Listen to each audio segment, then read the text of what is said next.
think we're good then. So I'm going to go ahead and call the meeting to order. It's the City of Lafayette Transportation and Circulation Commission meeting for October 21st, 2024.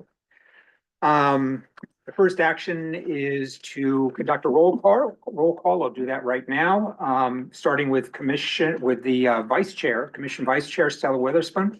Present. Commissioner Brown. Present. Commissioner Hedane. That's present. Commissioner Serrier. Present. And Commissioner Sahar. And I'm Chair Bart Carr, and obviously I'm here. And we have one vacancy on the commission. And we are supported by Patrick Golier, who is the city's Transportation and Circulation Program Manager. May we say, well, when we're doing this, would you say at the same time that anyone who would like to join the commission, please we'd like to have them fill in? Anybody that wants to join us, it's lots of fun. Please submit your application. Yes, please. Item 3 doesn't apply to our meeting tonight. Item 4 is adoption of agenda. Do I hear a motion to adopt the agenda? I so move. And a second? I second. All in favor? Aye. All right. Okay, and now is the time for public comment. Before we go into public comment, and these are for items not on tonight's agenda, let me just quickly read that public comment must be within the subject matter jurisdiction of this commission and can be either be given for items on the agenda at the time the item is heard or during the public comment agenda item for items not on the agenda. In-person commenters are asked to submit a speaker slip, and currently I have 2 speaker slips. Public comment is limited to 3 minutes. If a commenter reaches and exceeds 3 minutes, I will politely ask the commenter to conclude his or her comments. So with that, we are going to go into the general public comment period for items not on tonight's agenda. Do we have anyone that wants to make a public comment for an item not on the agenda? I see none here. I have no speaker slips. Do we have anybody online? No? Okay. Then we will proceed to the next item, which is old business. And before we go there, I just want to address the video feed from tonight's meeting. Members of the public may participate virtually in this meeting via audio feed. However, the city cannot guarantee that the public's access will be uninterrupted, and technical difficulties may occur. And if a technical difficulty occurs, every effort will be made to restore video audio access. However, unless required by the Brown Act, Transportation and Circulation Commission meetings will continue despite technical difficulties. In the event of a video interruption where we cannot restore the video feed, members of the public are certainly invited to join the meeting in person. Okay, so with that, we're going to go into item number 6, which is the one item under old business. It is resolution 2024-34 implementing the City of Lafayette's residential parking permit program on Carroll Lane.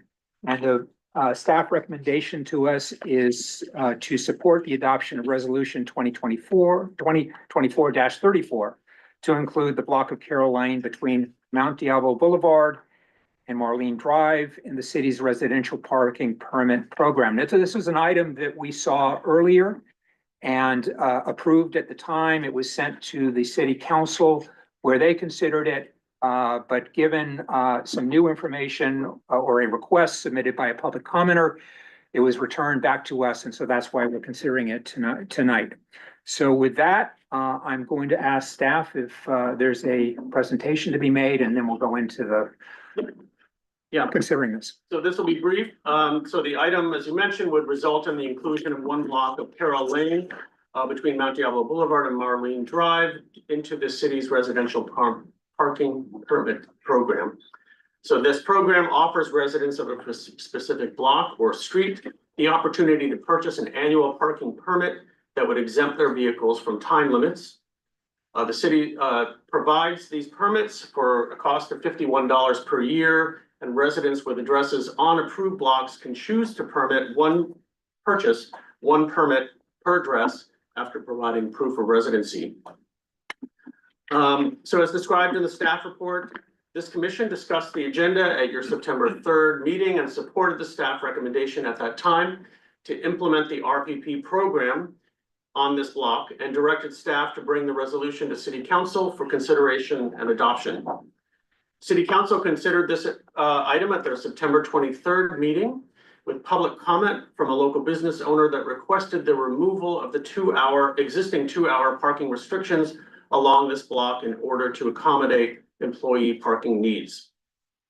And although there is not currently a proposed resolution that would result in any change to the time restrictions along this block, City Council directed staff to bring this item back to this commission to consider whether this public comment would result in any changes to your motion at the September 3rd meeting in support of resolution 2024-34 that would result in the 6 fronting households to be eligible to purchase a residential parking permit. So as a reminder for this discussion, at this time, you are still considering that resolution rather than other changes to parking designation along this block of Carroll Lane. Next slide. So just as a reminder, here's a map of Carroll Lane with the relevant existing parking restrictions per block. So the northernmost block between Mount Diablo Boulevard and Marlene Drive currently has 2-hour daytime parking restrictions. These restrictions were enacted over 3 decades ago to seek a balance between resident parking, customer parking, and employee parking. As a reminder, the block includes several homes, car wash, an office building, a swim school, and Ace Hardware. It was the residents of the homes that directly front Carroll Lane that sent me the petition to include this block in the city's residential parking permit program. South of Marlene Drive, there is no legal on-street parking given the narrow width of the roadway. And the church and the schools on that block have their own parking. Next. So this is kind of a crude map, but as a reminder to all, in a mixed-use neighborhood such as the east end of Mount Diablo, the city has implemented a number of on-street parking designations to try to find balance, as I mentioned, between all of the various demands for curb space, depending on the specific land uses that are adjacent to each street. So in this neighborhood, there's a mixture of time-restricted parking shown in blue, residential parking, permit parking on some of the residential streets adjacent to Mount Diablo that are in yellow, unrestricted parking without daytime restrictions in green, and no parking or parking restrictions in red. So I'm sorry, Patrick, just to clarify, the streets, at least on this one slide, where permits have been issued, Yes. are those in the streets in yellow? Yeah. Okay. You can leave it here. So as a reminder, and tangential to this issue, earlier this year, the city obtained a grant for a downtown parking management study that was recently initiated. So as part of that study, a workshop will be held specifically for downtown business owners, and that engagement will result in consideration of broader parking issues such as employee parking in our downtown. It's staff's opinion that that venue is the more appropriate opportunity for these types of discussions, just broader discussions. Finally, it's staff opinion that if 2-hour restrictions are lifted at some point in the future along this street, and thus a disincentive for daytime turnover on Carroll Lane, this would reinforce the need for residential parking permits on this street. So staff continues to recommend that the block of Carroll Lane between Mount Diablo Boulevard and Marlene Drive be included in the city's residential permit parking program per resolution 2024-34. I'm sorry, did you say if at some point of time in the future, the city did go to unrestricted parking on Carroll, you feel that the requirement for parking permits would still be needed? Well, then there would be no disincentive for any turnover, and so parking challenges would be exacerbated for residents. But what would Oh, permit? yeah, you're right. You are right. Yeah. There wouldn't be There would be no need for it, yeah, yeah, right. Yeah. okay. All right, So I retract that. okay, thank you for the presentation. So now this is the point where the commission gets to discuss this, ask questions of staff, and then we'll go into public comment for this. So, commissioners, do you have any questions, comments, thoughts at this point? Only for Jesse. So I'll Well, wait let's for that one. wait for him, yeah. Anyone else? No? Okay, well, then we will go into public comment for this item. And I have 2 speaker slips right now. The first being Jesse Wellen. So Mr. Wellen? And again, public comments are asked to be held at 3 minutes. Hey, thank you. I'm Jess Wallen. I own the Lafayette Car Wash Detail Center, one of the oldest and most active businesses in Lafayette and a resident of Lafayette. They have 65 to 70 employees. I wash 65 to 70,000 cars a year. Very active business. Incredible. I support the restricted parking for the two residences like Laura that have street parking. Deciding on just permits for the two residences will not resolve the larger parking issue I see on Carroll. However, I do propose a different solution, which is removing all 2-hour parking restrictions on the street for the following reasons. There are no retail businesses on this street that need restricted parking, as is true in downtown. There is a need to allow unrestricted parking for my 65 low-wage employees at the car wash and other non-retail businesses. These employees have been using parking with no enforcement for as long as I have owned the business, 30 years. They all leave, by the way, by 5:30. Two offices across the street have their own parking lot of 21 spaces and 18. Subway across the boulevard has 26 spaces in their parking lot. Ace has 2 parking lots, the store and the annex. Greg's Muffler, Big O, German Auto, Available Services, Lafayette Auto have parking on site. The car wash has been there since 1965, and I've owned it for 35 years. It has always had the ability to have employees park on the street unrestricted, due probably to the unenforcement. Note that the Park Hotel has unrestricted parking for its employees, which are just a little more than mine. Nick, the manager at the hotel, I think sums up both of our opinions. If I can read it. While I understand the need for parking regulations in certain areas, I believe that implementing such restrictions in our zone would be detrimental to the business and workers that operate here.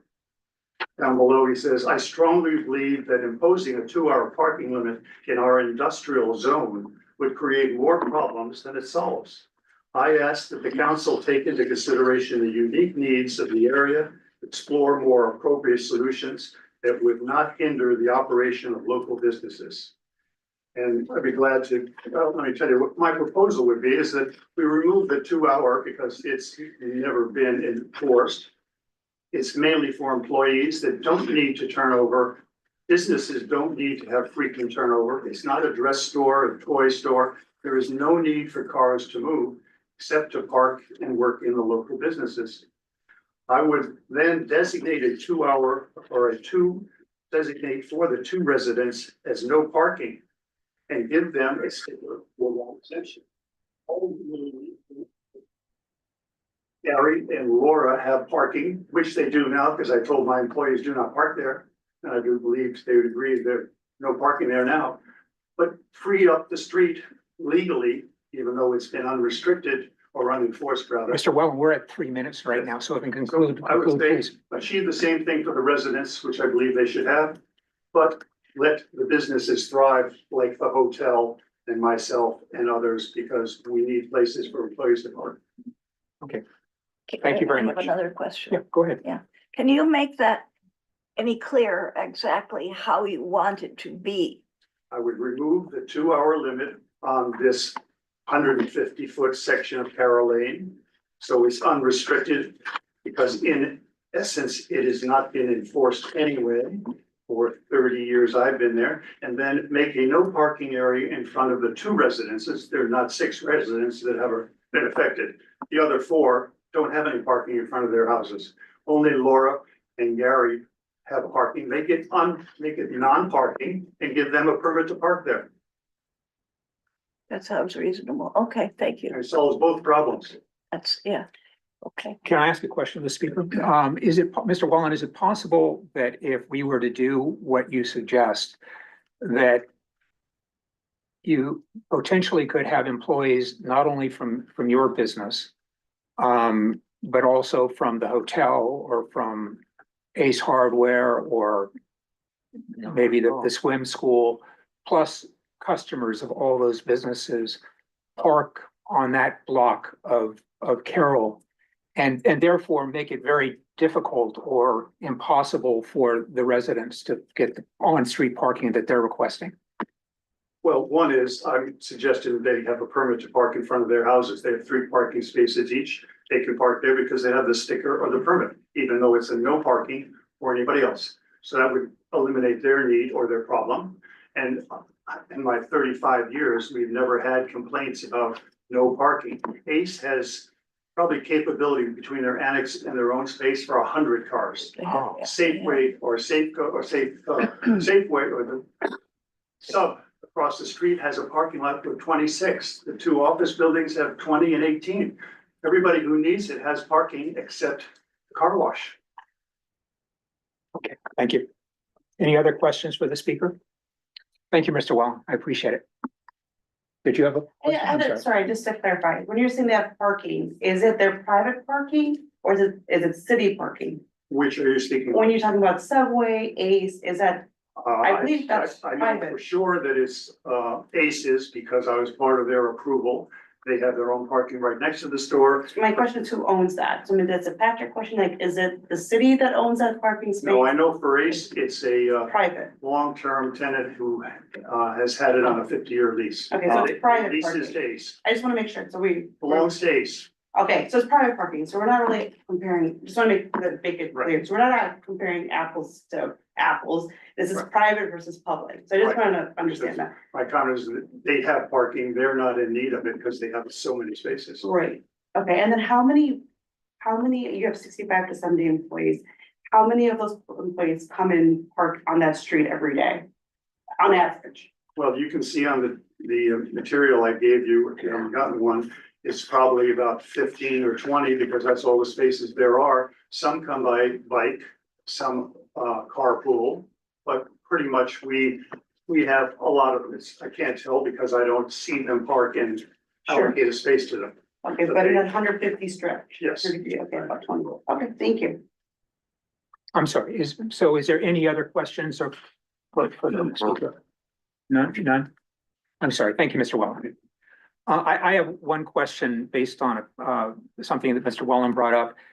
I believe he said that there has been no enforcement on Carroll Drive up to this point, up until recently. Is that true, or is it enforcement spotty or? I'm guessing it's sporadic, but I'm assuming that the It's residents in the sporadic. business. Sporadic. can speak. Enforcement, but sporadic. It's sporadic? Okay, thank you.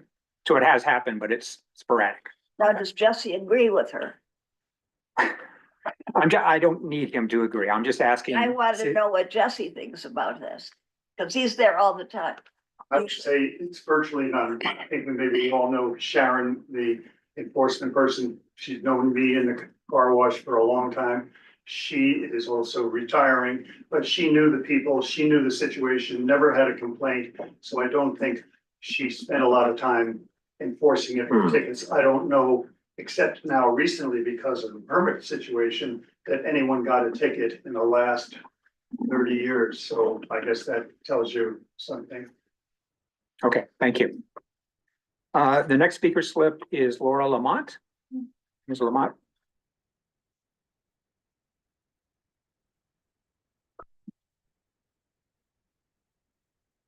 Laura Lamont, 1065 Carroll Lane. Thank you for listening to me again.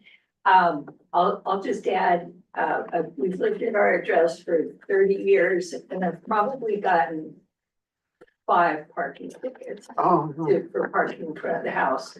So it could possibly go for a couple of years with nothing, and then there would be parking tickets, but definitely sporadic. I appreciate that you're still considering giving us parking permits for in front of the house. I maybe even am more excited about that because now I need a knee replacement. So I'll be really happy to park, and sometimes if the street is full, sometimes I'll walk up Marlene and park, or, there's different variations, but, it would be great to get the parking permit. I know that things have become more complicated because we're talking about doing a city study. of parking. And Jess has brought up issues with parking for his people. But for the time being, it would be great to just go ahead and it would be wonderful to receive a parking permit. And just for the residential parking permit for that area. And one more thing I'd like to add, but it's actually off the subject a little bit. In the future, when parking is being studied, it might be nice to open up the parking lot next to Ace Hardware or, you know, just possibly have stop ticketing there or don't turn off the parking meters or whatever, so that people, different employees in the area could just easily park there until some of these things are resolved. Because what I've seen when I look in that parking lot, there's usually like 1 or 2 cars. So it makes me wonder, does the city actually get very much revenue from that lot? It might not even be worth collecting, you know, quarters in there, but that's it. So. Any questions? Any questions for the speaker? No? Thank you very much. Regarding that fairly new parking lot next to Ace, do we have an idea how much it is used? I know when I've gone there aren't many cars parked there. I can, it's actually quite, when I drove, it was quite full, quite often, particularly on weekends, early in the morning, at noon, particularly in the evening as well. Okay, all right. The times I've been there, there haven't been that many. Yeah, I- it I- varies. I appreciate that when you've Yeah. seen it, it has. And I'm just thinking out loud right now, do we have any situations in the city where parking lots with meters managed by the city under the responsibility of the city where special dispensation is given to businesses to have their employees park there, they're given passes or something like that? Is that done? Yes, I was thinking more of the private, like churches that sell passes to employees in the downtown area, but go ahead. Nora. In the past, many years ago, the city would allow businesses that didn't have the required parking to get a variance for a few spots, and then they would allow the businesses to park on city lots, public lots.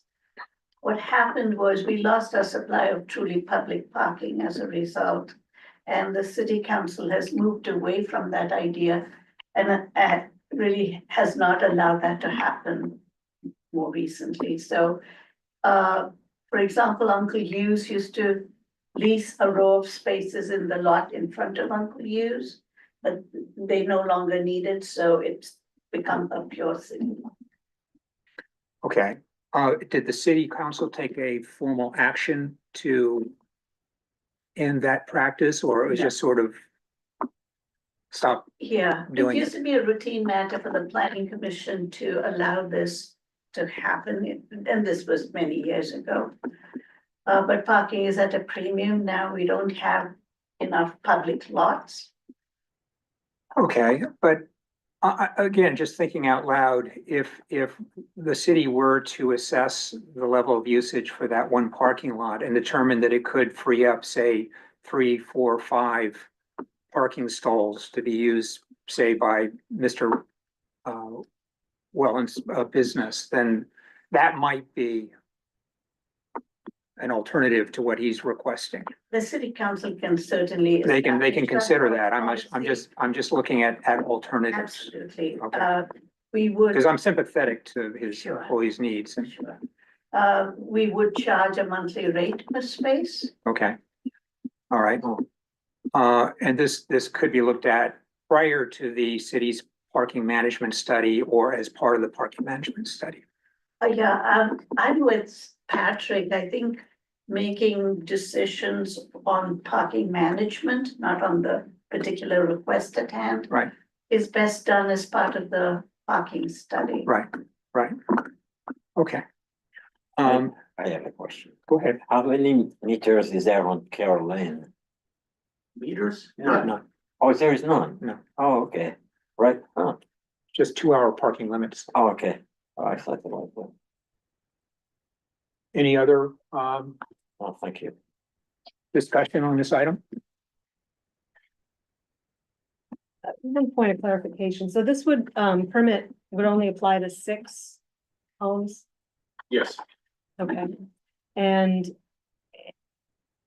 I think the petition said, or the memo said that you had received 51%, a petition from 51% plus of the residents, so I'm assuming that's 4 of them? the, This may have been the council report where I saw that. see, 1, 2, 3, 4. Yeah, four of the 6. On Carroll Lane? Is that Carroll Lane? Yes, these are residents of Carrollton. So you presume that they would all apply for it. I can't assume that. Okay, It would be eligible to them to purchase a permit. but there's interest. Right. Yeah, okay. Thank you. Greg, did you have a question? Yeah. No, I guess I just want to clarify, I mean, and I was absent at the meeting where this was reviewed prior, but I mean, this commission recommended approval, right? Of this Yes. resolution, Yes, so it's been approved. The city council requested reconsideration, but I guess personally, I don't see any need for reconsideration. okay. Michelle, Thank nothing, okay. Lynn, Yeah, I would like a reconsideration so that it works in Jesse Wellen's recommendations. And I can't list them all because it's, I need them in front of me to be able to do that, but he will be able to do that. And I would like that to happen because it's very reasonable, I think. well, the resolution that we're considering right now is adoption of resolution 2024-34, which is to maintain restrictions and allow the permit program for the 6 residents on Carroll. That's what we're currently considering right now. If you want to propose something different, then you can do that and we can consider that. I don't know if this is how different this is. I'm not sure how you would fit this in. Maybe Jesse can help us out.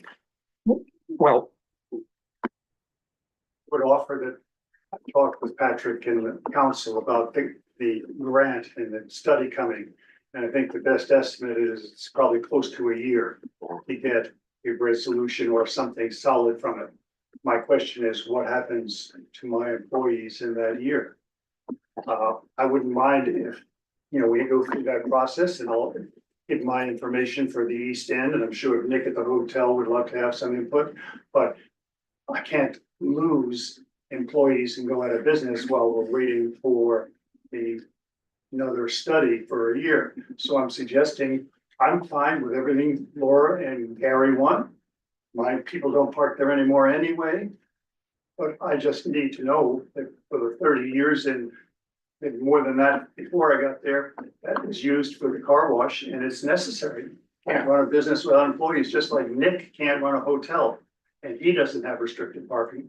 So you want them to not enforce the 2-hour. Yeah, I guess that's what I'm saying, is find a way to work together, either don't get my guys tickets and I'll participate as actively in your study. But saying just this, that's why I said this resolution is very good, but it doesn't solve a additional related problem. okay, we appreciate that. So from my point of view, Okay, I would like to have his recommendations worked in so that it works for him. And even if it's a stopgap measure and temporary, even if it's temporary, I still want it to receive attention right away, along with the other stuff that we do. What he's suggesting is in conflict with the resolution that we're considering right now unless we change that resolution dramatically. And my concern, to address both what you're suggesting and what we've just heard from Mr. Wellen, is that we have no study has been done on what the effect would be for residents and for businesses on Carroll if we went ahead and made it unrestricted parking. We just don't know, because that means that anybody can park there, whether it's employees for a number of businesses or customers for those businesses. We just don't know, and it could have a very negative impact for the residents who originally started this process by making the request for their permits. So I think that the relief that we can potentially, there's two ways that we can provide relief to Mr. Wellen and other businesses. One is that this will be considered as part of the traffic parking management study that will be conducted next year. That may be concluded sooner than in 1 year. It may not take that long. It could, but it may not take that long. It's going to start early next year. It was 6 months. You lose employees in 6 months? It's going to take what it's going to take. The other possible relief, and again, this is just from me thinking out loud, would be to allow some parking in that public metered parking area next to ACE, as has happened historically. And that's something that the council would have to decide on, but I guess there's historic precedent for that happening here in Lafayette. And that might be something that could happen sooner. And then as far as enforcement goes, that's up to the police on whether they're going to enforce or not to enforce. That's something that's out of our control. But I believe that based on my first comment of just not having conducted a study and not knowing what the effects would be to lift restrictions, that I would support the current recommendation, the current resolution that we considered on September 3rd and we're considering tonight. And that's what I think, that's what we should vote on now. So I'm asking if there's a second for that. A second. Okay, then I'll do a roll call vote. Point of clarification. Yes, sir. If the commission's already voted and approved it, does there need to be any action, or is it, I mean, that was the recommendation to council, but I'll, do whatever. Patrick, can you clarify that? If we've already voted on this and we're not going to change our decision from September 3rd, do we need to re-vote on it, or is this something that? I think what the council wants is a revote on it. Okay, then that's what we're going to do. So again, just to be perfectly clear, the resolution, or the action that we're taking tonight is to support the adoption of resolution 2024-34 to include the block of Carroll Lane between Mount Diablo Boulevard and Marlene Drive in the city's residential parking permit program. That's what is being considered. That has been seconded. I'm going to do a roll call vote, beginning with Commission Vice Chair Weatherspoon. Aye. Commissioner Brown. Aye. Commissioner Hayden. Again. What? Okay. How are you? Me? Voting? Yes. No. No. Okay. Commissioner Syria. Yes. Commissioner Sahar. And I'm an aye. So it passes 1, 2, 3, 4, 5, and are yeses, and we have 1 no. And with that, it will go back to the city council for their consideration, and they'll make the final determination what happens with that. So, yes. It's not that I don't like this measure. I just think we can do better. Right. That's all. And I appreciate that. Yeah. And it's not that we're not sympathetic to the business's concerns and needs. We just think that this is the best solution at this point based on the information that we have. And there is relief in the future for the businesses, certainly as part of the parking management study that will take place, potential relief. So with that, we're going to move on to the next item, which is under it's item 7A under new business, which is the informational presentation on Measure H, the City of Lafayette Sales Tax Measure And I believe we're going to get a presentation from the city manager, Nirup Srivatsa. Good evening. Thank you for allowing me to present information about Measure 8 and apologies to those who have heard this presentation before. As you are all aware, the City Council has placed a half-cent sales tax on the November 5th ballot.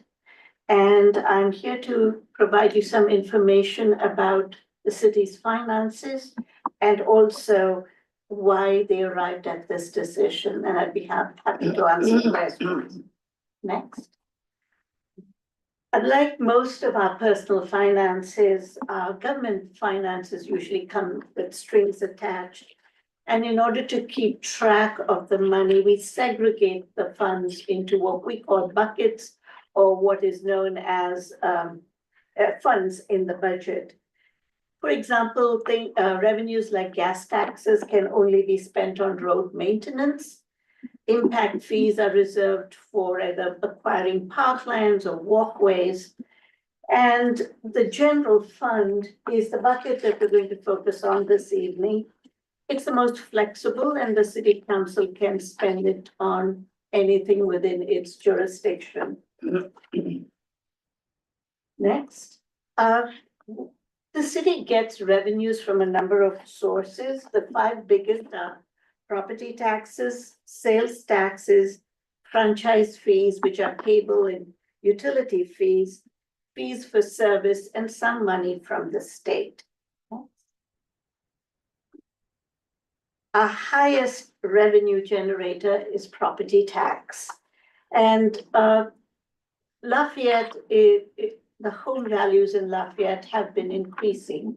And the median home value today is roughly around $2 million, which is a lot of money. And one assumes, therefore, that when you pay your property taxes, the city gets a lot of that money. Well, it doesn't. Out of the 1% countywide property tax, Lafayette gets only 6.7%. And I'll illustrate it with an example.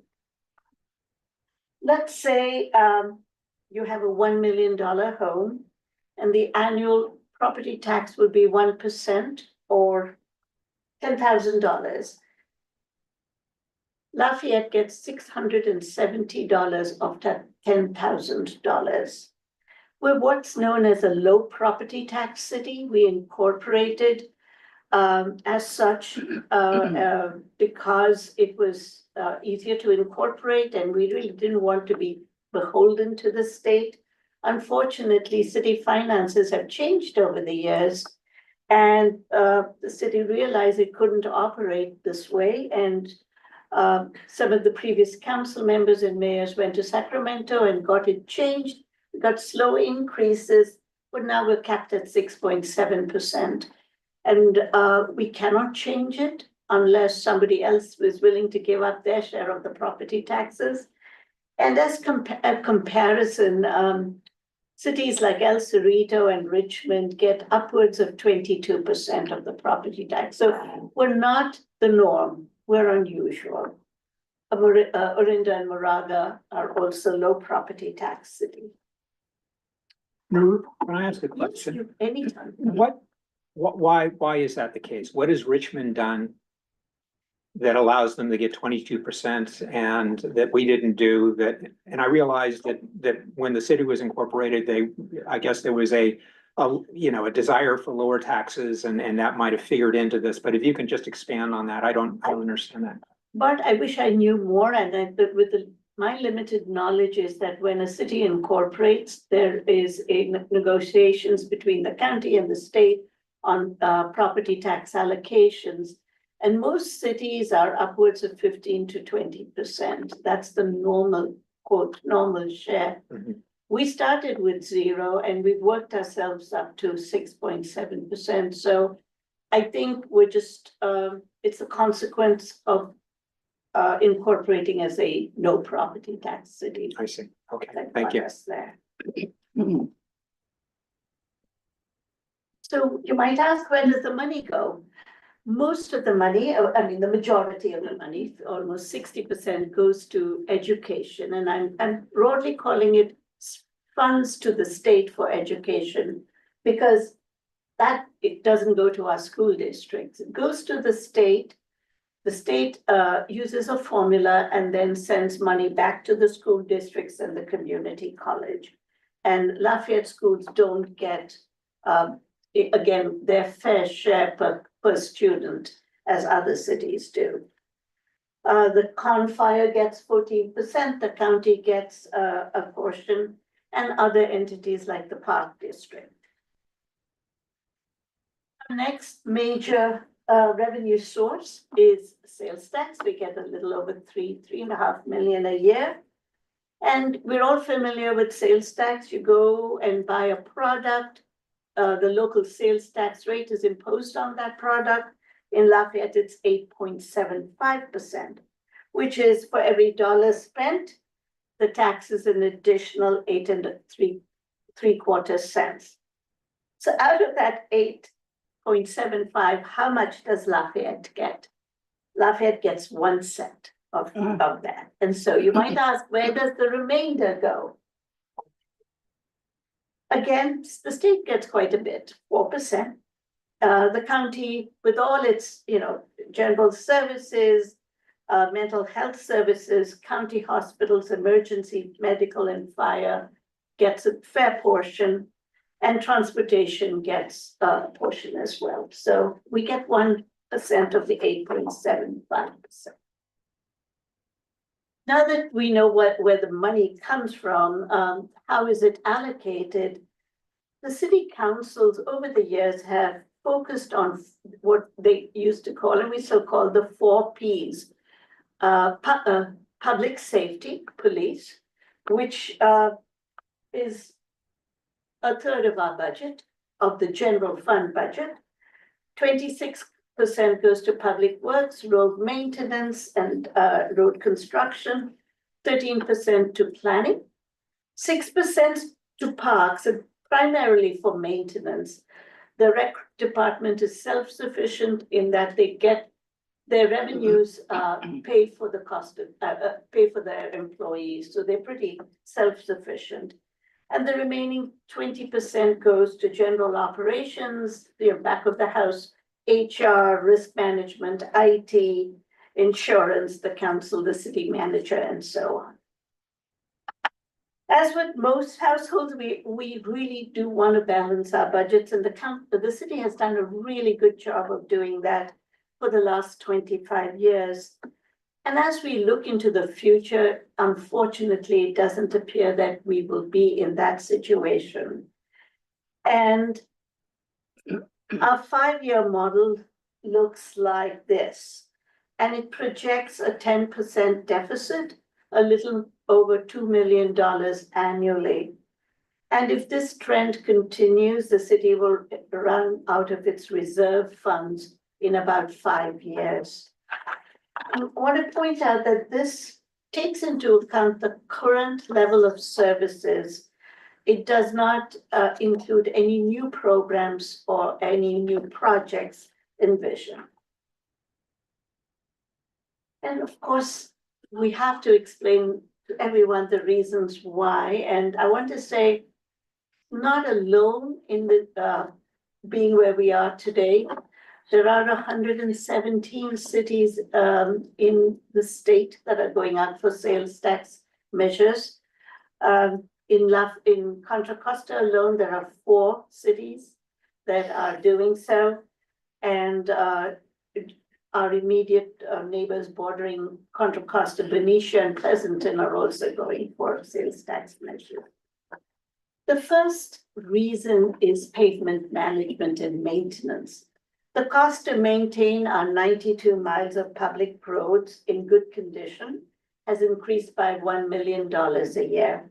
And this is due to a variety of factors, the main one being a 33% increase in the cost of labor and materials for road paving projects, as compared to only a 23% increase in revenue over the same period.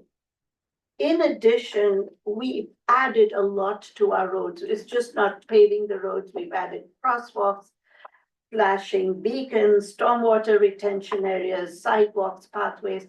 They all cost money and they all take away from pure maintenance of roads.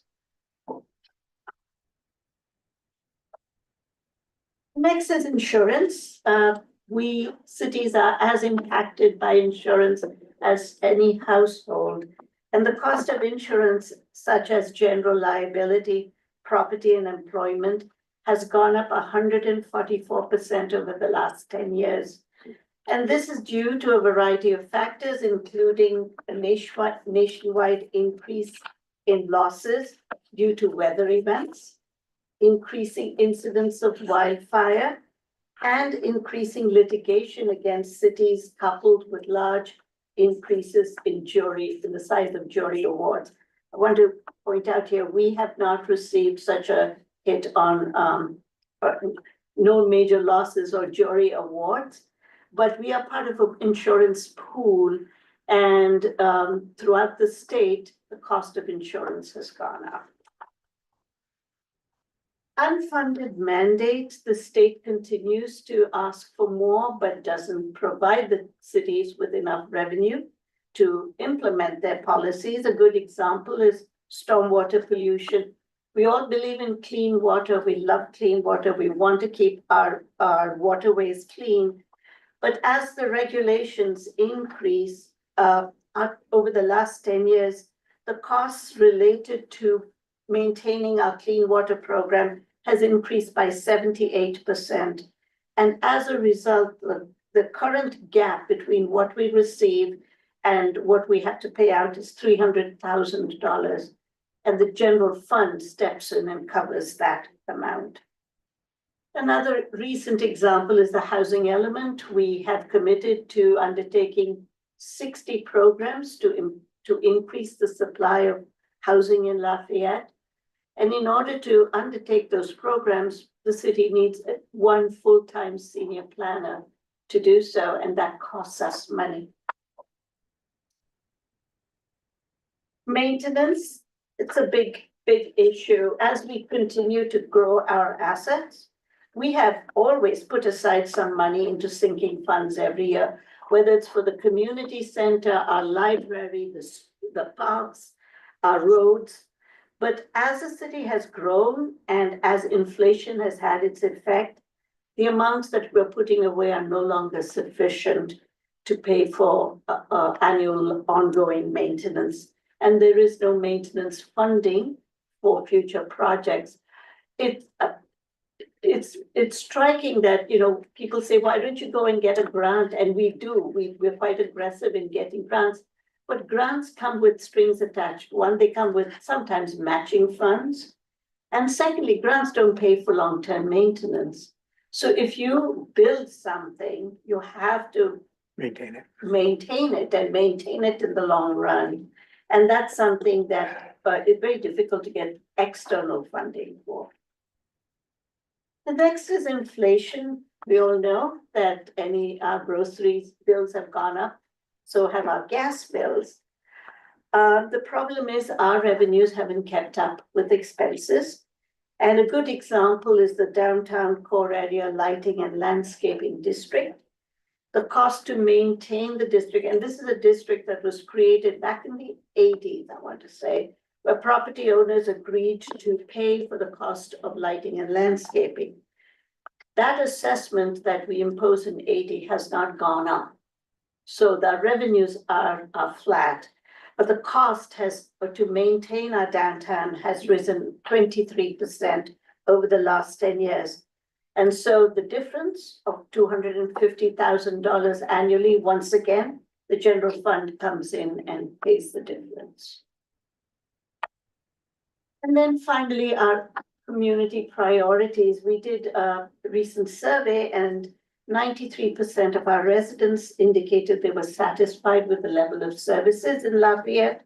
And they also identified their priorities, which cost us money: road maintenance, wildfire preparedness, police services, traffic safety, and senior and youth programs. It's important to stress once again that this deficit is structural, meaning it's ongoing. And the baseline costs are outpacing revenue.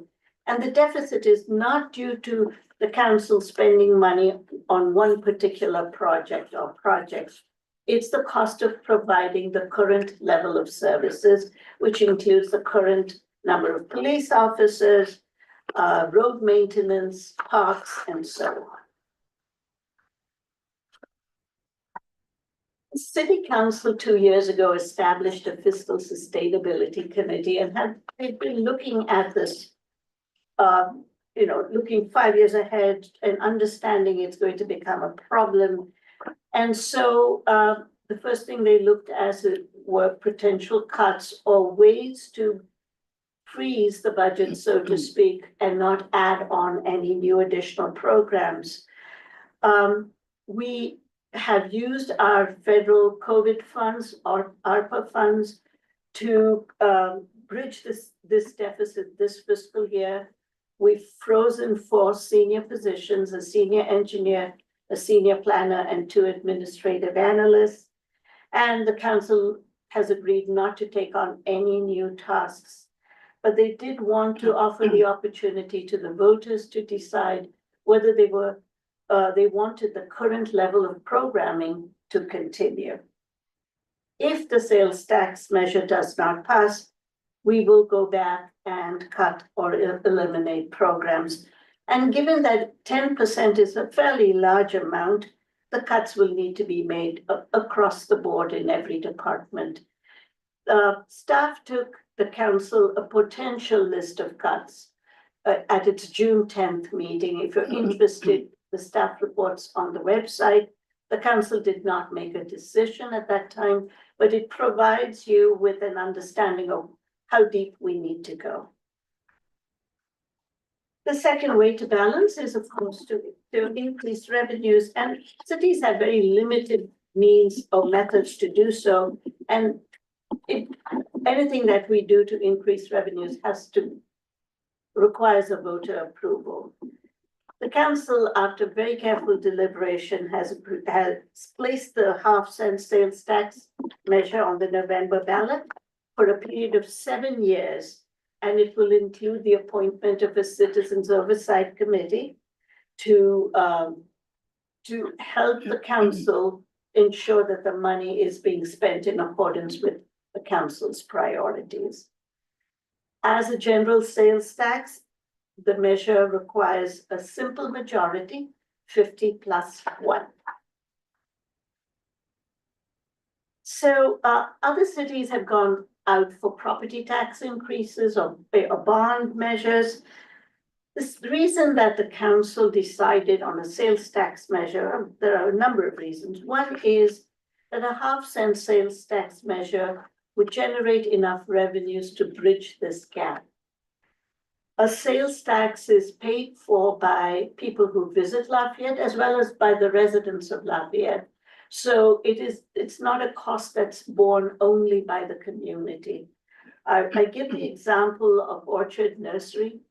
Tom Courtright, who owns the nursery, told me that 80% of his customers come from outside. So whenever they buy a tree or a plant, we are getting a portion of that sales tax. Also, most groceries and prescription drugs are exempt from sales tax. And sales tax is paid a little over time rather than writing out a large check once or twice a year. And most importantly, I think, I talked about Lafayette getting 1% of the 8.75%. This half-cent is what's called a local sales tax, which means 100% of the revenues will stay in Lafayette. It will not be shared with anyone else. And with that, I am available to answer any questions. Thank you. Oh, this is very important. I'm sorry. Just want to give you a perspective of where we are in the region. We have 8.75%. Moraga and Orinda, about, I want to say 4 years ago, went for a 1% increase, and so they're at 9.75. Oh, Walnut Creek is at 9.25, as is Pleasant Hill, so we were successful, we'd be on par with Walnut Creek and Pleasant Hill. And now I'm available. I was just curious do you have any idea what you're going to do with the Campana building? Great question. The council, Because I hear it a lot. Yes, That's of what I course. get. What It's are they gonna do with the important Campana it's building? important to explain why we acquired it in the first place. The Campana building sits at the corner of Moraga Road and Mount Diablo Boulevard, just a little south. And the city council in 2012 created an overlay district. This was before sideboard. That block was boarded up, marginal businesses, nothing was happening. And the council created an overlay in which the city would invite businesses to come. But we recognized there was no parking because that's where Lafayette was born. It's the core, the heart of the city. So the city would allow businesses to come in, businesses that would activate the plaza. And in exchange, we would not require them to provide the parking they needed. And the goal was to create a parking lot starting at the Campana property and extending all the way past the Park Theater to Golden Gateway. So all the businesses would have a joint parking lot that the city would maintain, and we'd activate the plaza. We were successful with the first property owner with sideboard, and Mighty Market. Holly's Homegrown is no longer there, but something else will be there soon. But so 2 years ago, the Campana building, the property, and the McNeil property where the barber shop and Vino were, they both came up for sale. And it was an excellent opportunity for us to realize that vision, to create this parking lot, to stimulate the block. So the city council made an offer to purchase both properties. We were able to acquire Campana, but we were not able to acquire McNeil because of price and terms. So fast forward to today, we have the Campana building and we can still go ahead and implement the vision, but something else has changed. State law has changed now, where a business or a residence within a half mile of BART does not have to provide parking. There is no parking. City cannot impose parking on developments within a half mile. So our whole idea of creating that parking lot is slowly being eroded. And so the council has appointed a committee of 2 council members, and they're going to decide what to do about Campana. It was bought with the intention of realizing that vision, but the vision is on shaky ground right now with state law. Did you know that the 2 buildings, the one across the street and the Campana building, they're equal height? And the idea was, because the ground was lower, I was told, I had to have this explained. And the idea was they were going to have a bridge between the 2. Wow. And join businesses, whatever. So they were, the main floor, what is the main floor now is going to be under sort of a bridge. And the top, the regular floor that was supposed to be equal to the street level, they were going to raise the street level and so. And it was all going to be higher, and that measured somewhere over maybe around St. Mary's Road. They were going to level everything. No more curves anywhere. I mean, not curves, but up and down heights. I wasn't aware of it. So follow-up question on parking at Campana and the plan. So the state law you're referring to says that businesses and residents must not be required to have parking. Exactly. But they may have parking. They may and have they may have a need for it. So it sounds like this property could have a purpose in that. In terms, Of providing some parking. I mean, from my perspective, the parking in the front of Sideboard between the park is it's ill-placed, Yeah. in my humble opinion. And if it could be moved to the other side, to the Campana lot, that to me makes a lot more sense.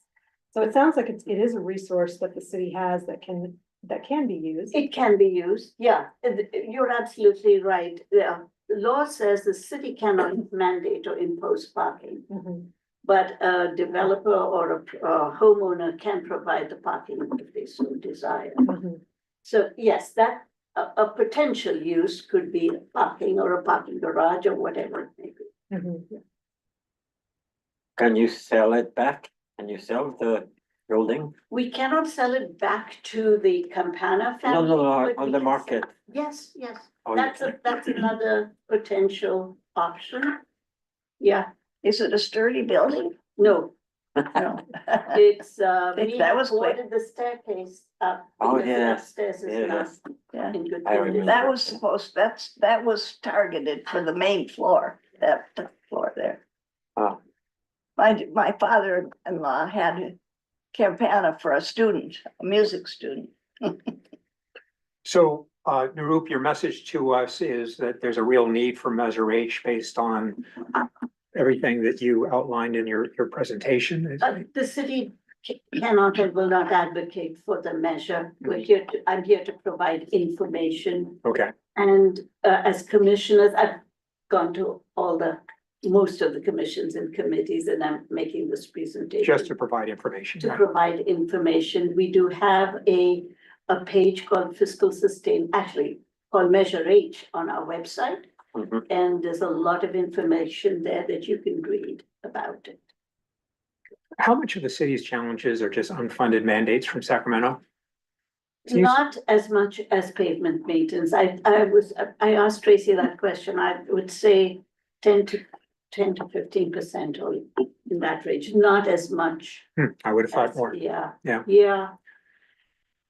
Yes, we feel that, we feel it. Yeah. Yeah. Okay. Any other questions for the city manager? Yes. Can you cut down on the lighting to save money? On the street lighting, Yes, only, cut it in half. in terms of intensity or? because No, it's a in terms safety of- issue, right? In terms of so many lights. I don't have an answer. I think there is a certain standard for safety. Yeah. And we'd have to meet that. Yeah. Yeah. Yeah, please don't do that. I wouldn't be able to find my way home. We like all street- have flashlights. we like streetlights. Well, when I go home, I have to use a flashlight. Yeah. Yes, Yeah. Michelle.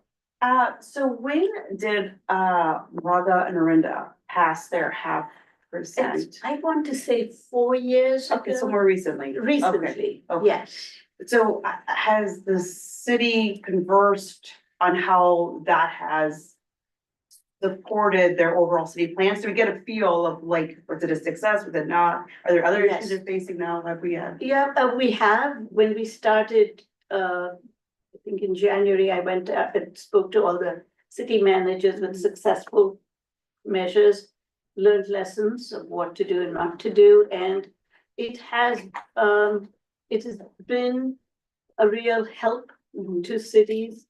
Orinda is focusing on wildfire preparedness and road maintenance. Those are their big issues. And Moraga is it's cost of running the government and the business. How many employees at Lafayette? Currently, we have 50 FTEs. Mhm. Yes. 50. Go ahead, Lynn. Oh, well, this isn't a question particularly, but for general information. Back when we had the massive fire. And they were expecting, I don't know if you know this, but they were expecting a clean sweep on the south side of the freeway. All the way from Oakland, all the way to Walnut Creek, just totally destroyed. If it hadn't been for the Boy Scouts in Orinda and who was the city council member from Orinda that we got here? Brant Anderson. Brant Brant Brant, Anderson. yes, yeah. And he stopped and helped the Boy Scouts. He just got out of his car, and if they hadn't put it out then, it would all have gone. But that is a fire that was out. It was totally out in Oakland. I don't know how many of you remember that. Is this 1991? Yeah, I presume, I think it was Yeah, 91, the one 92, we just celebrated 91, the 90. And they left it out, Yeah, and the ember. and it rekindled itself from underneath. And when I shudder when I hear them say, well, it's almost out, it's practically out. It has to be out for days before it's really out to stay, or that gets very scary. So just so you, Is the fire department part of the budget? No, we contract with Contra Costa Fire. Okay. But then we have to give them money. Well, that's part of the breakdown that you saw. Oh, okay. It's the county that Oh, provides yeah, fire okay. service. So if there's no other questions for the city manager, we're going to conclude this item. Thank you very much. Thank you. Roop, appreciate it. We're going to move on to item 7B, which is the TAR appeal. Stop sign requests at Lucas Drive at Lucas Circle. thank you. And staff recommendations is to install red zones to prohibit parking and request removal of vegetation in advance of both Lucas Circle intersections with Lucas Drive to improve site distance. So with that, I'll turn it over to staff. Before we begin, are you Mr. Goldberger? Yes. Hi, I'm Patrick. If you are choosing to speak, would you mind filling out a speaker slip, the blue slip over there on the table? Thank you. So it's, Okay. So this agenda item represents the appeal of a resident who has identified concerns with safety at the 2 Lucas Circle intersections with Lucas Drive and has requested the installation of stop sign control at the intersections to address these concerns. So for those who aren't familiar, these streets are located on the eastern edge of Burton Valley in the southeast corner of Lafayette. This is a close-up map of the 2 Lucas Circle intersections with Lucas Drive. And Lucas Drive ends kind of just south of these intersections, right? A little off the map right here. Next. So as described in the TAR that was submitted, the constituent described difficulty in turning from Lucas Circle to Lucas Drive, given high speeds, vehicular speeds on Lucas Drive and limited visibility due to roadway alignment and parked cars that blocked visibility of the travel lanes. So at the time when the TAR was received, staff conducted an analysis and determined that stop signs are not warranted, given the guidelines set by the state, but that visibility could be improved through vegetation and trimming. And this was conducted by both Mike Moran and Matt Luttrow, who contributed towards the analysis. In addition, the constituent was encouraged at that time to consider the city's traffic calming program if the community supports this and wants the city to conduct an evaluation of speeds along Lucas Drive for consideration of a future traffic calming project. But the constituent has appealed staff's denial of a stop sign, which is why we are here discussing this tonight. Next slide, please. So to review, the city follows state and federal guidelines to ensure uniformity in traffic control. This guideline is outlined in the Manual on Uniform Traffic Control Devices, or the MUTCD. And this document promotes road safety by providing a consistent set of rules for the design, application, and placement of traffic signs, signals, and pavement markings. So the MUTCD describes the conditions that should exist prior to changing the control at an intersection. Notably, the MUTCD is very clear that stop signs or yield signs should not be used as speed control devices because this can create a less desirable situation. Instead, stop signs are regulatory signs that assign right-of-way at intersections. And the criteria that should be used to consider stop signs include vehicle and pedestrian volumes, traffic speeds, visibility or sight distance, and collision history. So without my staff report contains a bit more detail, but the 2 intersections along Lucas Drive do not meet the threshold necessary for stop sign installation. And so the engineering department will not change the right of way at these locations. It is our belief that installation of stop signs may result in a reduction in safety over existing conditions, given the unintended consequences that occur when unwarranted stop signs are installed. This includes driver compliance problems we hear all the time, an increase in mid-block speeding, an increase in noise and air pollution from the additional starting and stopping required by every single car that goes through the intersection. Next. So with that said, staff also considered existing conditions to see if there are other ways to improve the safety concerns expressed in the TAR. So sight distance in the northbound direction, that would be looking left, if you're coming out of Lucas Circle, could be improved through both the trimming of the vegetation at the corner lots, as well as through the restriction of on-street parking in advance of each intersection. Sight distance in the southbound direction, that's looking right, exceeds the sight distance requirements. So if the city requests the removal of vegetation and restricts on-street parking, sight distance will be improved to improve conditions from what drivers experience today.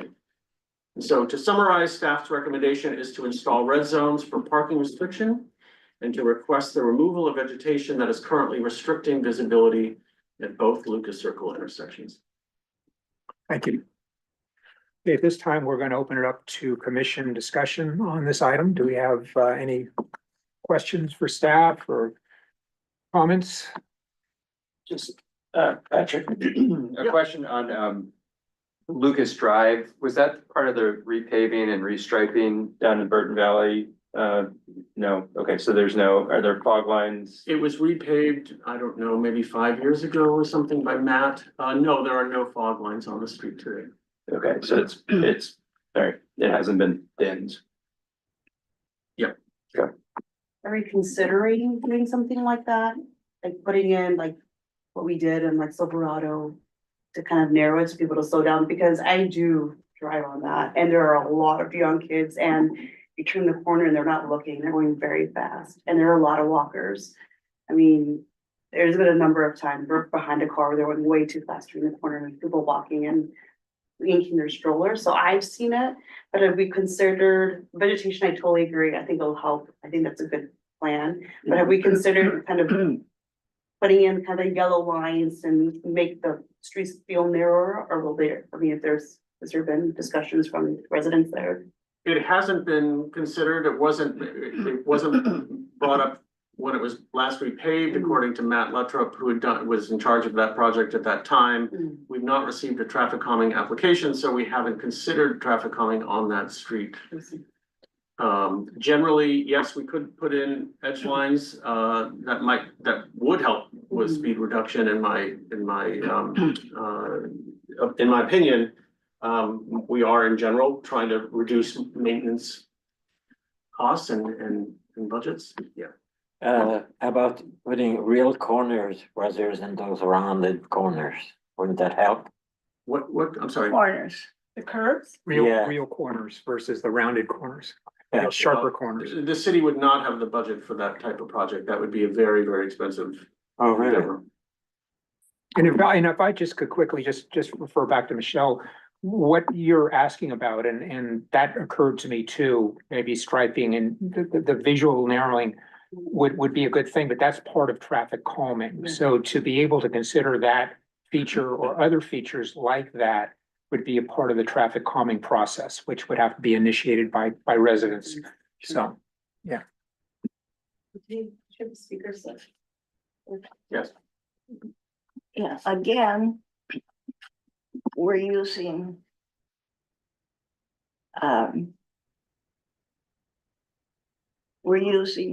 engineering solution, or not using engineering solutions to problems we're trying to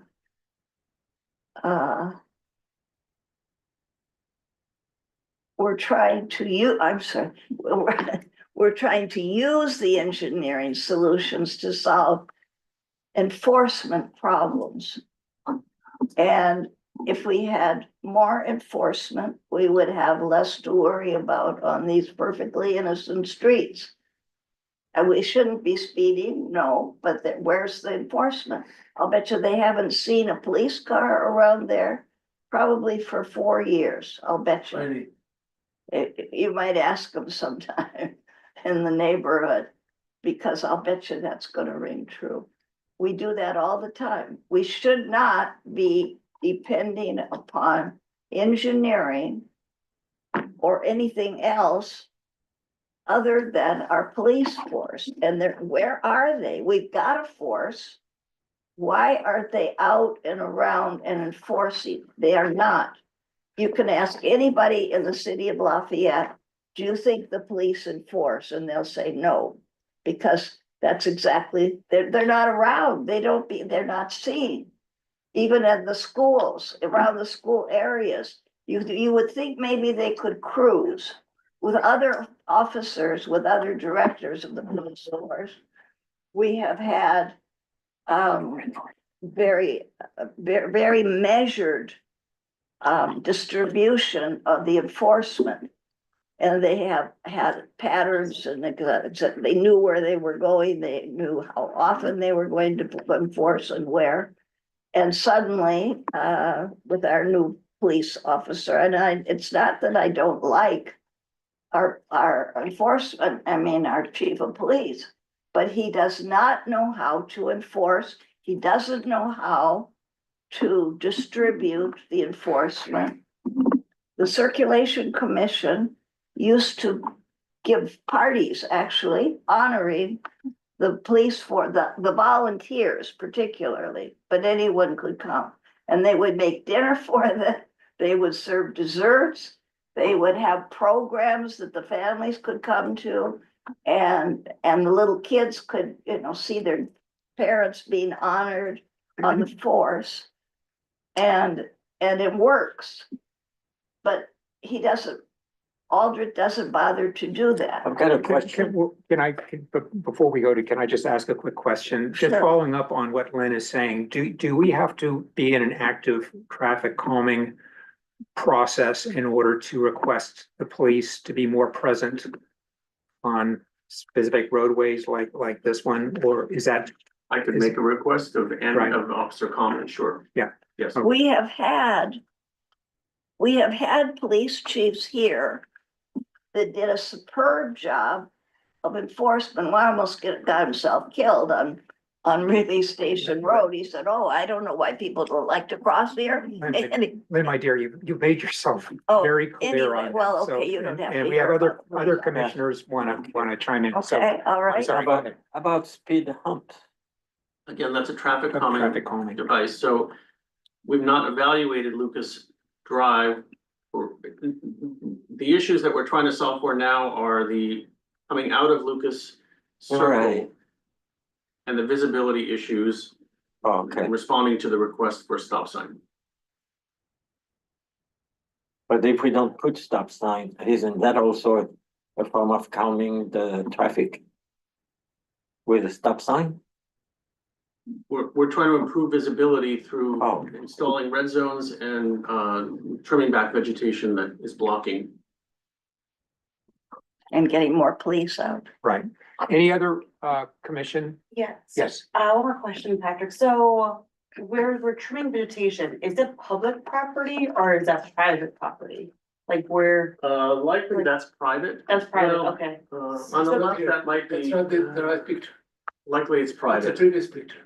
Oh, okay, so it's likely private. So what are the rules in regards to ensuring that if you do have like a, corner lot that you allow like pedestrians, Yeah. like drivers to be able to So see? code enforcement Mhm. would request, per our guidelines to bring that vegetation back. Mhm. It would go to code enforcement. And then it would be the responsibility of the resident versus the Yeah. seller. Got it. Okay, thank you for that. I have a question and a comment. First of all, do we, and I think I saw in the staff report, but just remind me, do you have figures for traffic volume on Do, Lucas Drive that would determine whether it has reached a threshold where stop signs would need to be put in place so that they could provide their purpose of not slowing traffic, but providing Guidance. right away, establishing right away. So currently, the volumes on Lucas Drive are about 100, 425 to 475, I think.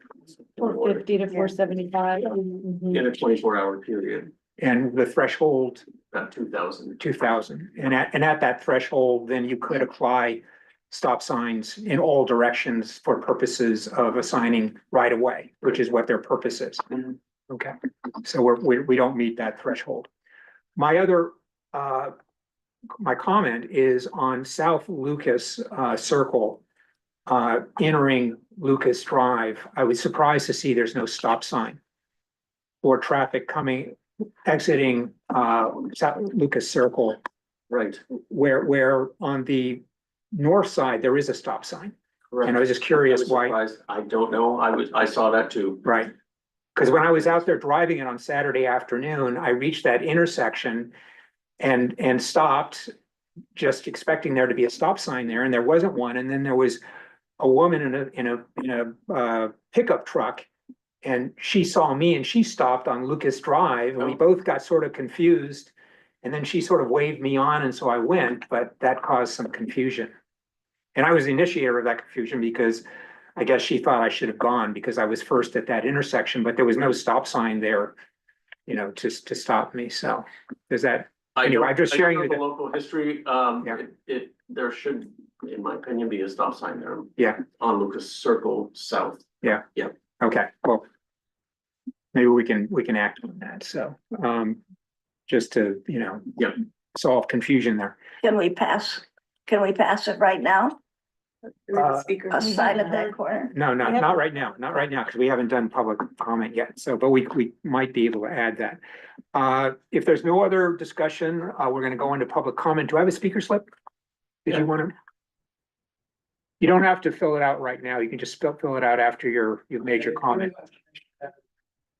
I apologize, I write with my left hand because my right hand is. Okay, thank you. Thank you. So you're Mr. Goldberger. Yeah, Yes, you're up. Goldberg here. Goldberger, thank you. Do I need You're to up. speak from here or can I just sit down here? Wherever you want to speak from. So can you show the previous picture? And again, Mr. Goldberger, this is 3 minutes. Yes, I mean, just if you can show the. What is- That's right, If I may ask, what is your address? 3199 Lucas Circle. Okay. So just very quick, first of all, for traffic calming, I would have to get all the neighbors on Lucas Drive approved, and they don't want traffic calming on Lucas Drive. They like to drive fast. That's not an option. The other comment is on the lower part of Lucas Drive, there is, I don't remember what you call them, the lines that narrow down the street. This is one of the widest streets in Lafayette. Lucas Drive, the upper part of Lucas Drive. And since they added Lucas, it's called Lucas Ranch. There's a whole bunch of new houses there and there's young drivers. And they drive extremely fast down the hill. But that's not why I want the stop sign. Well, no, now the clock is hiding the picture. Yeah, can we move the But clock? when you turn from the north side of Lucas Drive where there is a stop sign, this picture actually is doing a favor to the city, because where I sit, I would be further back into Lucas Circle, and I don't have a chance of seeing that far into Lucas Drive. And it happens to me multiple times a month that I have a close call, and I measure the time that it takes for a car from the point that I can see it into a point where it hits me if I'm in the circle, and it's not much more than 3 seconds. I don't know much about traffic, but I know that when I was educated for safe driving, I used to do 21, 22, 23, 3 seconds response time. And the only reason why there are no accidents there, or there haven't been too many accidents, is because the drivers of Lucas Circle know that it's a life-threatening situation. So when we come to this junction, we very slowly look 4 times in each direction and we come out. And that's why, and there has been an accident. My neighbor, his son. The people that don't do what I just told you are young people that ride on their bikes and they're not as careful. And a few years ago, there was an accident involving my neighbor's son in a car, and luckily nothing happened. And on this street, there's many families, many kids are walking on the street, and people are driving there, even at 35 miles an hour, which is the allowed speed. It takes just 3 seconds for a car to basically hit me. So I realized that it doesn't meet the threshold in terms of 1,000 cars a day. But this is a life-threatening situation, and if the city doesn't install stop sign there, the blind will be so, because it's very, very dangerous for people to make this turn. Enforcement. Thank you, Mr. Goldberger. Before you finish, any questions or comments for the speaker? No? Okay. Thank you, Mr. Goldberger. Appreciate it. So we're going to bring it back to the commission. We have one more online speaker. Oh, I'm sorry. I'm sorry. I should have checked that. I'm sorry. Thank you. Thank you. Thank you. Could we have that speaker, please?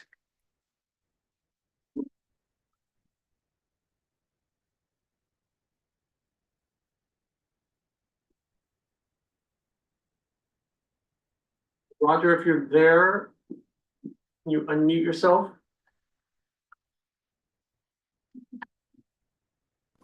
Hi, can you hear me? Yes. Yes. Excellent, thank you. I'm sorry, just more really of a question, I guess, following Mr. Goldberg's kind of point there. Do we Who are know we talking- how many incidents of, Yeah, I'm sorry. Could you tell us your name, please? of course, Roger Deming, resident. Thank you. Um, Thank you, Roger. again, it's more of a question, I guess, Mr. Goldberger, if any of you all with better knowledge of it. How many incidents has there been in the last, call it, 2 decades or whatever, of car crashes, animals being struck, things like that? How many accidents? How many So incidents? 0 reported accidents or collisions in the last 3 years. Did you hear that, Roger? 0 reported accidents or incidents in the last 3 years. I think Yes, it's do we- an injury. A serious injury. And animals being General- struck, anything like that? I was just, because that had been brought up, I saw earlier. I just didn't know if we knew roughly. Zero reported incidents in the last 3 years. Okay, So this, that the city is aware of. Yeah. Is all right, thank you. that it? Yeah, that was it. Just a quick question. Okay. Thank you. That the fellow mentioned a serious injury, and I think it was within the last 3 years. What Roger did? No, that's Oh, Mr. Mr. Goldberger did. Okay. I have a question. I think the last speaker said the speed limit was 35. Can you confirm that? It's 25. Yeah, That's what I okay. thought. Okay. Yeah. Yes. Okay, so we will now, no other speakers online? Okay, thank you. So we'll bring it back to the commission for discussion and action.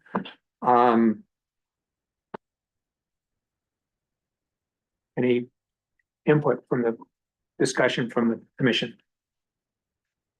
I drove it before the last meeting when we were supposed to hear this, and one thing I think I noticed was that on Lucas Drive, there's no advisory signs that tell you that there's an intersection coming up. So I felt like the Lucas Circle intersections were fairly obscured as a person that doesn't drive through there very often. I really was kind of like, where is it coming? Is it coming? So that's a suggestion. Perhaps that could help. Mhm. I would think so. And those would be, like those yellow advisory signs that just have, I guess, like the T, Yeah. a sideways T. I think that the other treatments that some of the other commissioners brought up as far as traffic calming are very promising, and I would encourage the residents to pursue traffic calming if they can get the required number on a petition. You mean like a speed hunt? Well, I don't know. We talked about striping, narrowing Right, yeah. lanes and edge lines, but Yes, of course. that would require a citizen initiative to Oh, submit an application to the traffic calming program.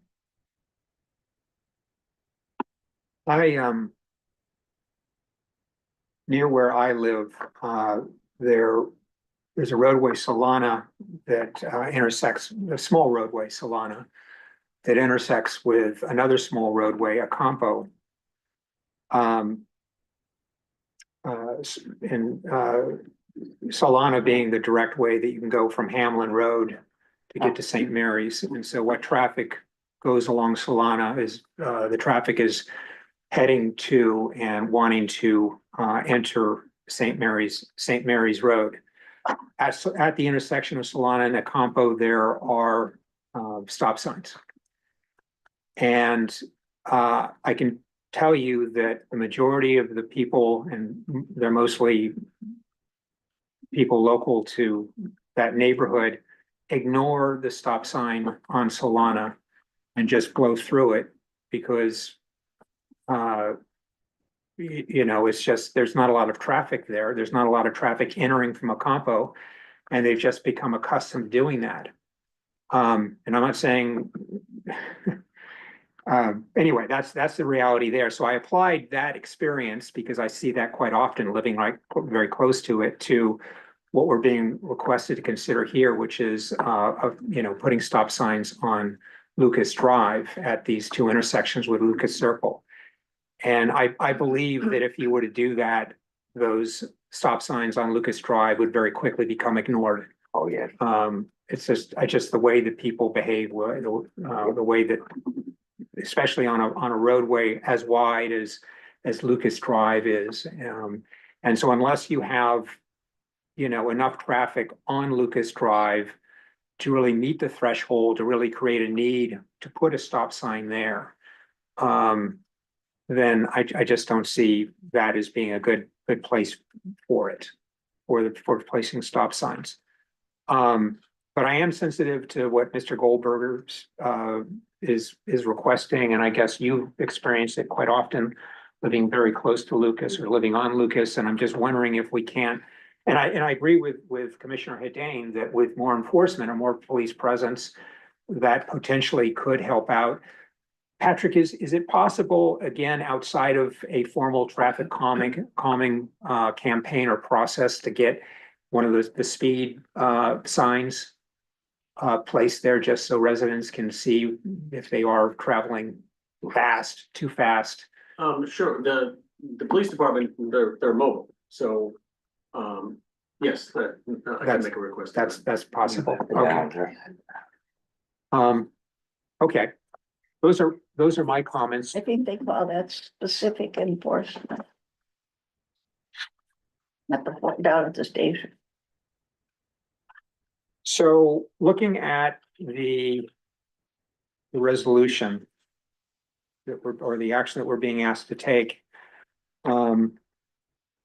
install red zones to prohibit parking and request removal of vegetation in advance of both Lucas Circle intersection with Lucas Drive, at both Lucas Circle intersections with Lucas Drive to improve sight distance. Can we add, would it be appropriate, Patrick, to add the addition of a stop sign at Lucas Circle at the southern, at Lucas Circle South?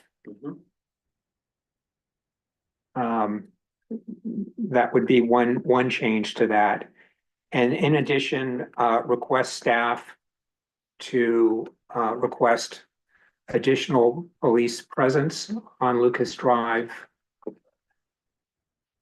And occasional use of the speed, what are those called? Speed Radar signs. radar signs.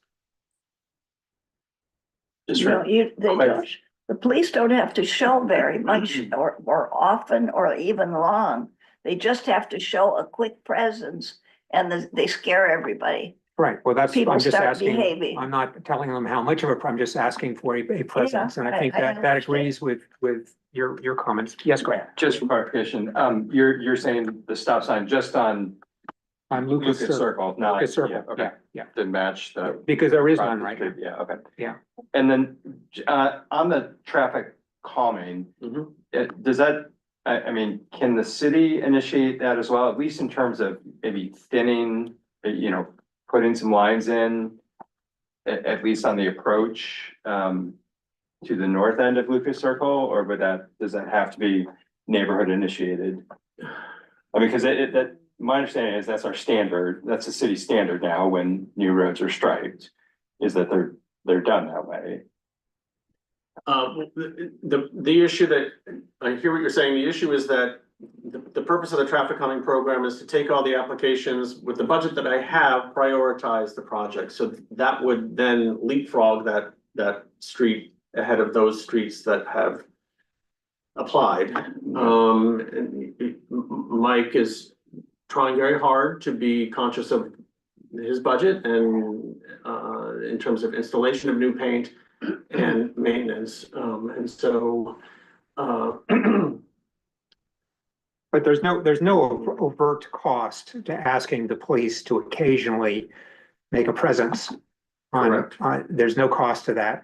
That's what they do anyway, so they can just be there and be present. And there's no overt cost to repositioning the speed radar sign. Right. We've already owned that. We Right. just have to move it there. Yeah. right. So Yeah.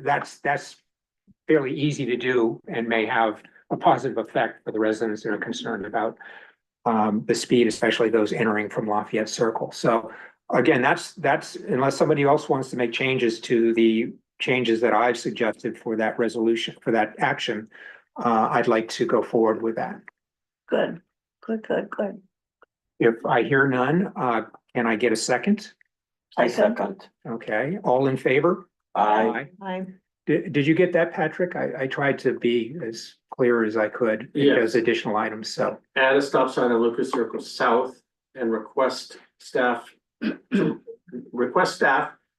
to make a request to the police to Sure. occasionally enforce and occasional use of speed radar signs. That's it. Yeah, Yeah.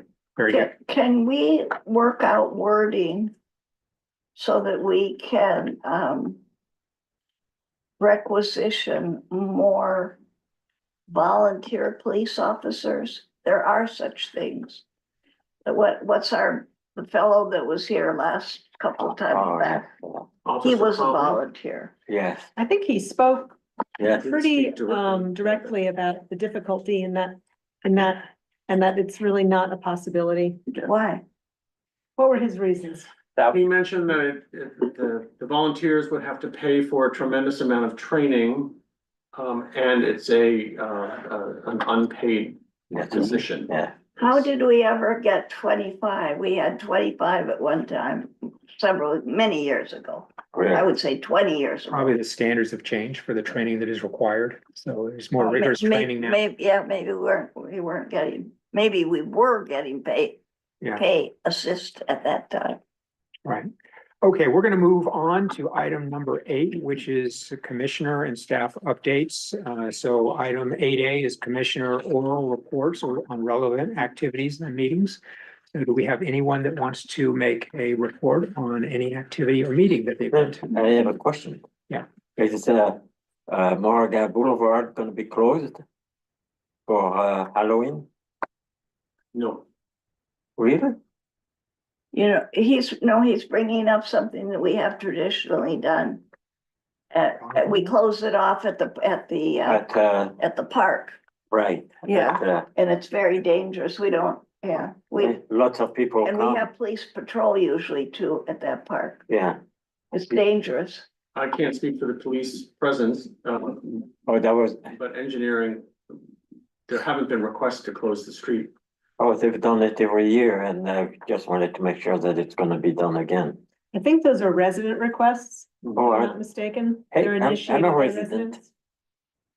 I'm just not aware Yeah, if that has happened. I know in the past that it's happened there and a street in Burton Valley. Right. And, Mhm. but it requires volunteers from the communities Oh, to help monitor the Do the closures. supervising, Yeah. yeah. but the police has to be involved to close the street, no?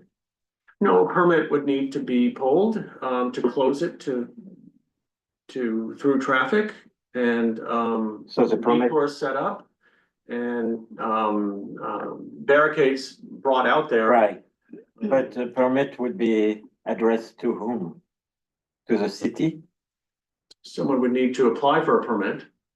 Okay, Can you, maybe to answer Commissioner Serrier's question and for all of our benefits, can you just check with the police and see what requests for street closures have been made for Halloween? Okay, And just share that with us. Mhm. That would be helpful, I think, and probably answer your question. yeah, I only know of Moraga Boulevard, but I think it's also down on Yeah. another street. Right. Okay, going back to 8A, Commissioner oral reports. Do we have any oral reports? I assume we do from the Vice Chair. Yes, so the General Plan Advisory Committee has been put on a hiatus through the beginning of next calendar year. So it's unknown if we will resume meetings in January or a little beyond, but there's certainly not going to be a meeting in October, November, or December. Is that due to funding or? It's due to staffing and Oh, staff. also the need to focus on tying up the housing element. Okay. So that's still happening? It is. Well, I think It's they endless. need staff to tie it up. And so that's the process that they've been undergoing right now, which is to hire.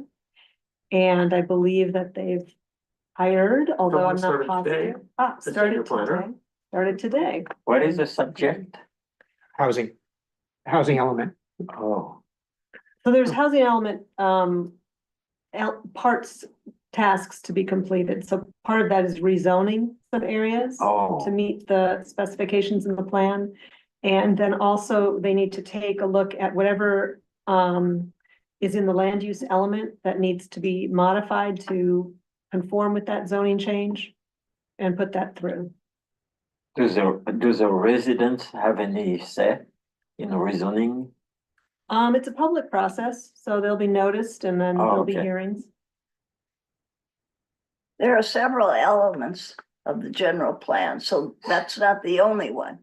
You're not out of trouble until they're finished, until the general plan is finished, and that's gonna be at least another year. Right. In my humble opinion. We will see. We did that at one time. The circulation element is, I think, on deck after rezoning. Well, land use has to be Or land use, completed. yeah, right, Yeah, yeah, right. so there's a small chunk of right. land use that'll be handled administratively because decisions were already made with the housing element. It was already adopted by the city and passed by the city council, but then there would be the section of land use element that has not been discussed prior and with anybody, and the GPAC would pick up with that. So it's really the city council that makes a decision? In the end, In the yeah. end, yes. Yeah, these GPAC or General Plan Advisory Committee provides recommendations, the planning commission Yes. considers them, and then it all moves up to the city council for final adoption. But your meetings are far apart, aren't they? We used to meet every single week, Oh, and my. it still took us a couple of years. So, Yeah. so you might consider meeting a little more often. Well, staffing willing. Yeah. Any other commissioner reports? I see none, so we'll move to staff oral reports on relevant activities or meetings. Yeah, let's talk about the downtown parking management study. It's Oh, very boy. relevant. So that was initiated recently in late summer. And to date, what we've done is a tremendous amount of data collection, or the consultant team has. So parking supply, parking demand at a lot of different times of the day, weekday, weekend. Focused the most in the downtown core, but along the entire Mount Diablo spine from Risa Road over to Pleasant Hill Road. And so we've just concluded that very, very large effort, and now even included occupancy, you know, how long people are staying. So this includes public parking, private parking, on-street, off-street, for that huge swath of land from kind of end to end. So that's going to take some while to process. And then, as I mentioned, we will have coming up, hoping in before Thanksgiving, one workshop focused on the downtown business community, and then one workshop for people who live downtown. Then after the holidays, a general workshop and meeting for the entire city, as well as an online survey. some people going out and getting people as they're parking, so asking questions. So a lot of input will be held as well. So it's moving. That's Sounds great. Exciting, yeah. And so that business owner outreach would be, Mr. Welling would have an opportunity Yes. to Mhm. share what his needs are. Mhm. Who is the consultant? I'm curious. CHS is the prime, and then there's probably 3 or 4 subs. Okay, It's a big, so it's a big effort. it is a big effort. Okay. Yeah. And the first action that we're gonna see from that, I mean, right now, there's a lot of just data collection and information gathering, but the first action will be these public meetings that you described. Yeah. Which are tentatively scheduled for sometime just before Thanksgiving. Those are the key stakeholder workshops, Right. and then the broader public will be after the holidays, after the new year. Okay. Yeah. Got it. All right. Anything else from staff? Sorry, no question. Sorry, yeah. So Patrick, could you clarify like the objective of Yeah. the study? Is it to like increase parking spots? Is it to like stop with the metering? Like what is really the essence? Yeah, I of- mean, the ultimate deliverable are sets of recommendations on how to better manage the parking supply to meet Mhm. parking demand. So, we're looking at existing conditions right now. The consultant is actually gonna take a look forward at projected housing and projected land uses to determine what it looks like? projected demand might be for parking. So how can we better meet it? What recommendations do they have to better manage the supply? I mean, the ultimate goal would be not to increase the supply, but better manage the supply that we have, Thank you. yeah, if we can.